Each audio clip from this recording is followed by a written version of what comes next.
सुंदरी ने आक्रमण का संकेत दिया। 2 विशाल अजगर एक साथ बढ़े, 100 मीटर की दीवार गिरा दी और 2 लोगों की ओर तेजी से पीछा किया। देखते ही देखते विशाल अजगर करीब आते गए और उसने छोटे पैरों वाले को उठाकर तेजी से दौड़ लगाई। काले अजगर ने बड़ी बिल्ली को फटकारा, कहा था कि हर एक के लिए बराबर है, अब इसे कैसे बांटेंगे समझ नहीं आ रहा। तब सफेद अजगर ने छोटा सा मुंह खोलकर खट्टा रस उगला, दोनों को करीब करीब भुने हुए मटन के स्टोव में बदल दिया था। सौभाग्य से हॉरस समय पर एक पत्थर के खंभे के पीछे छुप गए, जिससे वे बच गए। इसके बाद दोनों ने अलग अलग दिशाओं में भागना शुरू किया और एक छलांग में पत्थर के गड्ढे में कूद गए। जब अजगर ने सिर घुमाया तब तक इंसान पहले ही गायब हो चुके थे, जिससे 2 खूबसूरत चालक भौचक्के रह गए। दंश इस तरह छुपकर रहना भी कोई उपाय नहीं था। नाजुक स्थिति में बेक को एक तरीका मिला जो उसे विशाल सांप से छुटकारा दिला सकता था। वह झटपट बाहर कूदा, फिर दीवार के नीचे जाकर चालक को जोर से चुनौती दी। विशाल सांप उसकी ओर आकर्षित हुआ। हॉरस ने मौके का लाभ उठाकर भाला घुसा दिया।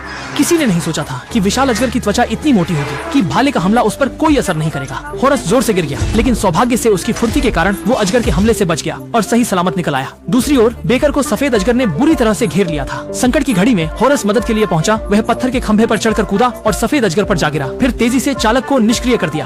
पीछे मुड़कर देखा, वह लगभग खाई से कूदने ही वाला था। उसने तुरंत तेजी से भागकर दूरी बनाई और इस तरह एक को सफलतापूर्वक खत्म कर दिया। सफेद अजगर को अभी निपटाया ही था कि काला अजगर फिर से पीछा करने आ गया। तभी एक खूबसूरत महिला अचानक प्रकट हुई। उसने बिना घबराए विशाल अजगर की ओर कदम बढ़ाए। उसके सामने मूल रूप से उग्र काला अजगर शांत हो गया। बस एक प्यार भरी नजर की जरूरत थी और काला अजगर तुरंत प्यार के लिए आत्महत्या कर गया। खुद को बारबेक्यू बना लिया। अपने सबसे